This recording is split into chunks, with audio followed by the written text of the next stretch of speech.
నమస్తే, welcome to our channel. నేను miss సిరి. Triple R గారు అయితే కొత్త ఉత్సాహంతో మళ్ళీ రాజకీయంలోకి, అంటే మొన్నటి వరకు చూస్తుంటే తనకి అసలు సీట్ ఎక్కడ కన్ఫర్మ్ కాలేదు, ఏ పార్టీ నుంచి కూడా కన్ఫర్మ్ కాలేదని చెప్పేసి తను బాధపడిన సందర్భాలు ఉన్నాయి. కానీ ఇప్పుడు మాత్రం తెలుగుదేశం నుంచి పోటీ చేస్తున్నట్టు కూడా మనకి కన్ఫర్మ్ అయింది. కానీ ఇకపోతే ఏ నియోజకవర్గం అనేది ఇంకా తెలియరానుంది.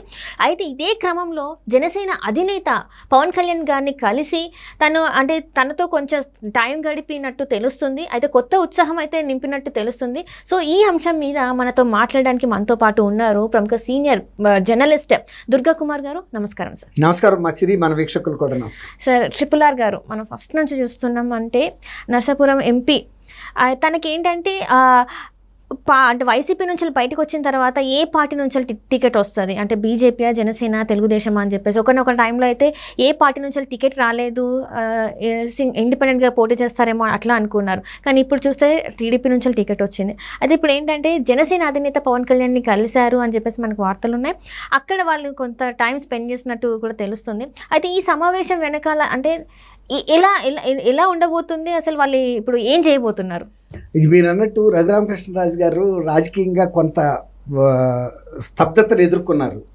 ఆయన వైఎస్ఆర్సీపీ పార్టీలో ఉండి ఆయన మీద తిరుగుబాటు జెండా ఎగరేసి 3 ఏళ్ల పాటు ప్రతిరోజు కూడా ప్రభుత్వ వైఖరిని, విధానాలని, ముఖ్యమంత్రి వైఖరిని, ఆయన విధానాలని కూడా రచ్చబండ అనే పేరుతో బాగా విమర్శలు చేశారు. ఆయన ఉద్దేశం ఏంటంటే, ఇక ఎట్లాగూ నేను వైఎస్ఆర్సీపీ పార్టీలో కొనసాగలేను కాబట్టి నేను ఏదైనా బీజేపీ లేదంటే తెలుగుదేశం, లాస్ట్ జనసేన, ఈ 3 పార్టీల్లో దేన్నో ఒక దాంట్లో ఎంచుకుని నేను పోటీ చేస్తే నా వ్యక్తిగత బలము, ఈ పార్టీల బలం కలిసి నాకు పనిచేస్తానే ధైర్యం మీద ఆయన ఉన్నాడు. కానీ ఏది స్పష్టత రాలేదు. ఆ పరిస్థితుల్లో ఆయన ఏం చేశారంటే, ఎక్కువ బీజేపీ మీద ఆయన నమ్మకం పెట్టుకున్నారు. అదే నరసాపురం నియోజకవర్గం నుంచి తనకిస్తారని. అయితే అక్కడ వేరే ఒక రామరాజు గారు అని వేరే వ్యక్తికి ఇచ్చారు, వర్మ గారికి ఇచ్చారు. అయితే ఆయన దాంతో నిరుత్సాహపడకుండా అక్కడికి ప్రయత్నం చేశాడు, బీజేపీ తరఫున అక్కడి నుంచే పోటీ చేద్దామని. కానీ అంత వాళ్ళు మార్చుకోవడానికి ఇష్టపడ పరిస్థితుల్లో ఆయన తెలుగుదేశంలో జారాలని నిర్ణయించుకున్నారు. తెలుగుదేశం కూడా రామకృష్ణరాజు గారు చాలా సుదీర్ఘ పరిచయం ఉన్న వ్యక్తి చంద్రబాబు నాయుడు గారికి కానీ ముఖ్యమైన తెలుగుదేశం నేతలందరికీ కూడా. అందువల్ల వాళ్ళు ఏమనుకున్నారంటే, ఏదైనా కష్టమైనా కూడా ఎక్కడో సాట ఈయనకి అకామిడేట్ చేయాలి, ఒక సీట్ అనేది ఇవ్వాలి. ఇప్పటికే వాళ్ళు బీజేపీకి కొన్ని సీట్లు, జనసేనకు కొంచెం ఇచ్చారు. అయినా కూడా ఈ ఒక్క సీటు ఎక్కడైనా అడ్జస్ట్ చేద్దామనే ధైర్యంతో ఈయన్ని పార్టీలోకి కూడా చేర్చుకున్నారు. చేరిపోయాడు ఆయన, అంటే ఏమి కండిషన్ లేకుండా చేరాడు. అయితే ఏంటంటే, ఇప్పుడు నేను ఇవాళ ఉగాది సందర్భంగా జనసేన పవన్ గారిని కూడా వ్యక్తిగతంగా కలవటానికి కాకినాడ వెళ్ళి ఆయనతో కొంతసేపు గడిపాడు.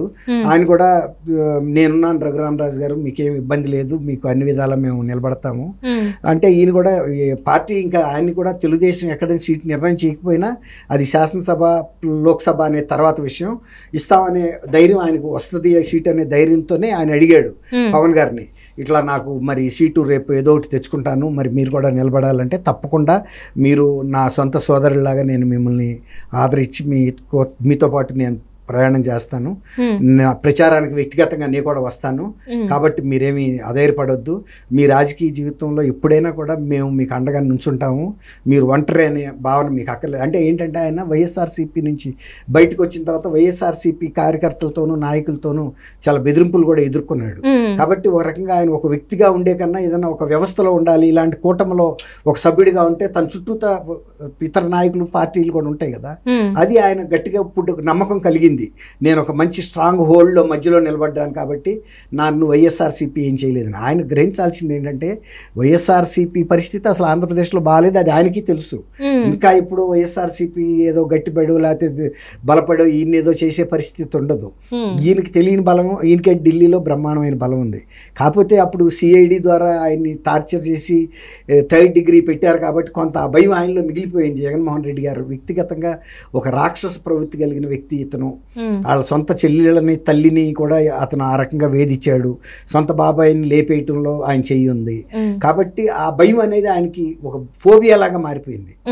ఆ ఫోబియా నుంచి బయటపడటానికి ఇప్పుడు కొంచెం ఆయన అందరినీ కలిసి కూడా తీసుకుంటున్నాడు, తన బలాన్ని తను అసెస్ చేసుకుంటున్నాడు. నాకు ఎంతమంది మద్దతుదారులు ఉన్నారు, ఎలాంటి మద్దతుదారులు ఉన్నారు, ఎన్ని పార్టీలు ఉన్నాయి, ఎంత కార్యకర్తలు ఉన్నారు అనేది కొంచెం ఆయన ఆత్మధైర్యాన్ని పెంచుకోవడానికి ప్రయత్నిస్తున్నాడు. బాగా అంటే ఆత్మధైర్యం దెబ్బతింది. ఎందుకంటే ఆయన ఇప్పుడు ఎవరు కూడా మనం అట్లాంటి టార్చర్ చూడం కదా. ఇప్పుడు నన్ను వాళ్ళు ఎత్తుకెళ్ళిపోయి అటాగే కొట్టారనుకోండి, నేనైనా ఫోబియాలకు వెళ్ళిపోతా, కాకిని చూడంగానే భయపడిపోతా, ఓ ఇట్లా కొట్టేస్తారా అని. అట్లా ఆయనకి ఏంటంటే వైఎస్ఆర్సీపీ అనేది ఒక పీడకలలాగా అయిపోయింది. ఆయన్ని టార్చర్ పెట్టడమే కాదు, తర్వాత సరైన వైద్యం లేదు, తర్వాత అది మేము కొట్టలేదు, ఆయనకి ఏదో స్కిన్ డిసీజ్ వచ్చిందని సర్టిఫికెట్లు రాయించడం, తర్వాత నియోజకవర్గంలోకి వస్తే చంపేస్తామని బెదిరింపులు చేయటం.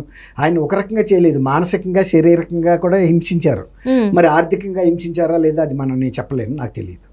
కాబట్టి ఇది ఒక రకంగా రఘురామరాజు గారికి మళ్ళీ పునర్జన్మ లాంటిది అనమాట, ఎక్కడి నుంచి మొదలయ్యే రాజకీయ జీవితం. రైట్. అట్లనే సార్ ఇప్పుడు ఏంటంటే RRR గారు పవన్ కళ్యాణ్ గారిని అంటే ప్రచారానికి కూడా రావాలి, తను కూడా వస్తారని చెప్పేసినట్టు వార్తలు ఉన్నాయి. సో ఇప్పుడు మరి వచ్చే అవకాశం ఉందా అంటే? లేదు మా, తప్పకుండా వెళ్తారు. ఎందుకంటే రఘురామరాజు గారు చాలా ముఖ్యమైన వ్యక్తి. ఆయన తెలుసు, బీజేపీలో మోడీ గారితో కూడా ఈయనకున్న సన్నిహిత సంబంధాలు తెలుసు. వీళ్ళు ఎంత జగన్మోహన్ రెడ్డి గారికి వ్యతిరేకంగా పోరాడారో అంతకన్నా ఆయన కూడా వ్యతిరేకంగా పోరాడారు.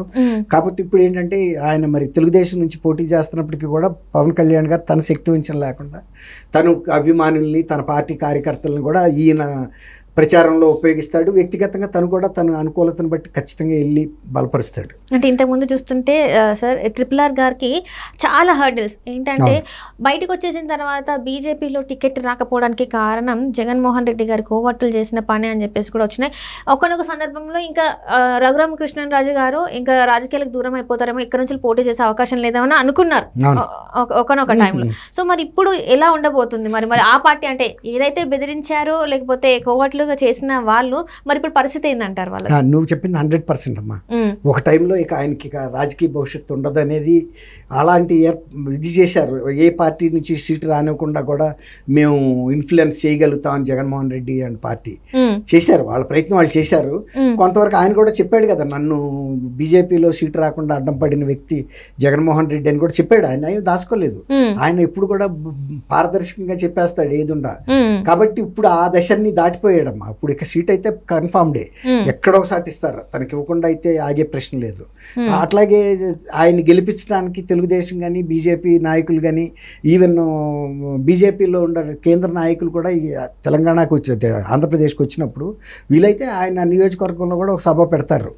ఎందుకంటే ఆయన కూడా కూటమిలో ఒక ముఖ్య నాయకుడు ఇప్పుడు రఘురామరాజు గారు. కాబట్టి ఆయన గెలుపు కోసం 3 పార్టీల నాయకులు, రాష్ట్ర నాయకులు ప్రయత్నిస్తారు, కేంద్ర నాయకులు కూడా వాళ్ళ శక్తి వంచనలకు ప్రయత్నిస్తారు. Okay sir, thank you so much sir. Thank you.